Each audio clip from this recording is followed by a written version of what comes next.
In today's video, I am going to teach you how to upload email to Getresponse. This is a quick process, but it is important to take it slowly so your contacts import correctly and end up in the right list. Start by logging into your Getresponse account and looking at the top menu. Find and click Contacts. This area is where Getresponse stores your subscriber database, and it is also where you can add new people to your email lists. Once you are on the Contacts page, click Add Contacts.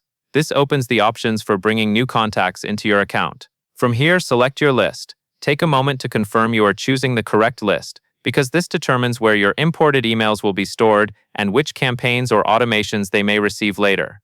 If you manage multiple lists, choosing the right one now helps prevent confusion and extra cleanup afterward.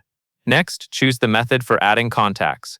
Select Upload a file if you have a saved spreadsheet, or choose Paste from file if you are working with emails you can paste in directly. If you are uploading, prepare your CSV or Excel file ahead of time so it is easy to find. It also helps if your file is clean and consistent, with one contact per row, since messy formatting can slow down the import. Now drag and drop your CSV or Excel file into the upload area.